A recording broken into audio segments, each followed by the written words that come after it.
ja, was für ein Banger das Rennen war. Ich war so gut auf Pace, konnte konstant mithalten, hatte mächtig Druck von hinten, verlor ein bisschen so den Anschluss nach vorne, aber war mega happy. Statt auf Platz 22 zu starten, war es eben Platz 11. Hab mich wesentlich wohler im Auto gefühlt und war mega am Schwitzen. Aber dann wendete sich das Blatt. In der letzten Runde alles verloren. Ja, dann hätte ich gesagt, wir analysieren diesen Crash einfach mal. Ja, da fahren wir zu, beim 200 Meter Board bremse ich und ich ziehe rüber. Das ist Moving Under Braking. Okay, schauen wir uns das mal aus der Vogelperspektive an. Okay, wir gehen da auf das 200 Meter Schild zu, ich bremse und ich ziehe rüber. Er bleibt gerade, versucht noch das Maximum rauszuholen aus der Bremse, aber schiebt mich halt raus. Also ich würde schon sagen, da bin ich selber schuld. Und ja, Gott sei Dank ist es nicht für ihn auch noch schlecht ausgegangen. Also ich kann auch selbst noch lernen. Und ich habe mir die Bremspunkte später noch etwas genauer angeschaut. Die Astons, die haben kontinuierlich danach gebremst. Also so 50 Meter danach ist viel, viel später. Das ist einmal das Erste. Das wusste ich natürlich nicht. Ich weiß nicht, ob es am Auto liegt oder ob es einfach wirklich an mir liegt. Und das fehlende Vertrauen in der Bremse. Hätte ich später gebremst, gefühlt hätte ich die Kurve nicht bekommen. Wie würdet ihr diesen Unfall bewerten? Schreibt es gerne mal in die Kommentare.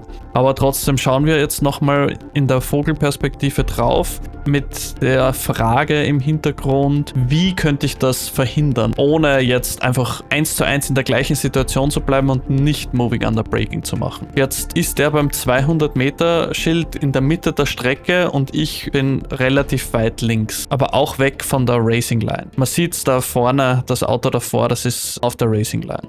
Ich bin in einem Wischiwaschi-Verteidigungsmodus. Zeige zwar, ich bin nicht auf der Ideallinie, aber so richtig verteidigen tue ich auch nicht. Und genau das ist der Punkt, wo man ansetzen kann. Einfach klar fahren und damit dem Gegenüber kommunizieren, und zwar deutlich, was du vorhast. Weil wenn man jetzt so halbherzig verteidigt, wie ich das tue, kann ich dem Gegner nicht klar signalisieren, was ich will. In dem Fall hat der Gegner auch nicht klar signalisiert. Also der könnte natürlich noch viel weiter reinstechen. Und so landet man genau in so einer Situation. Also was wollen wir jetzt in dieser Situation machen? Erstens, wir wollen klar zeigen, was wir machen. Zweitens, wir schauen auch ganz genau auf den Gegner, was macht er. Und drittens, im Notfall stecken wir einfach zurück, lassen den durch und halten unsere Position. Und da werden wir wieder beim Ego zurückstecken. Klar, man ist in einer Rennsituation und klar, man will auch racen. So ist es nicht. Aber intelligenter wäre es auf jeden Fall. Und da wären wir auch wieder bei Racecraft angelangt. Die Kurve,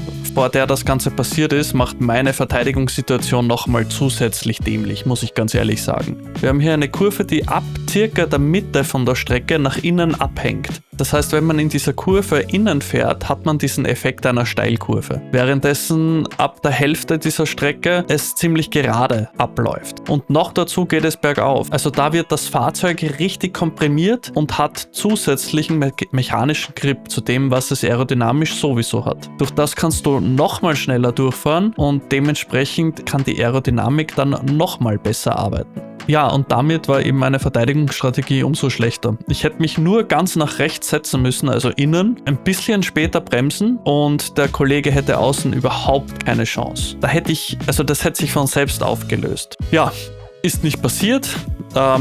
Ich habe den kürzeren gezogen, das Feld rauscht an mir vorbei und ich verliere, ich glaube es waren 8 Plätze. Und damit war mein High in dieser Watkins-Glen-Serie, ja, dann auch schon wieder zerstört. Ich hoffe wirklich, ihr konntet aus diesem Incident etwas mitnehmen und macht es in Zukunft besser als ich. Schauen wir mal, ob ich daraus lerne. Es ist ja leichter gesagt als getan. Ihr kennt das doch selbst. Im Rennen, im Fahrzeug, im Moment, ja, da sieht die Sache einfach meistens dann ganz anders aus. Damit verabschiede ich mich auch schon. Ich wünsche euch eine schöne Zeit und ja, ich habe echt Spaß dran und freue mich auf euch. Bis zum nächsten Mal. Ciao.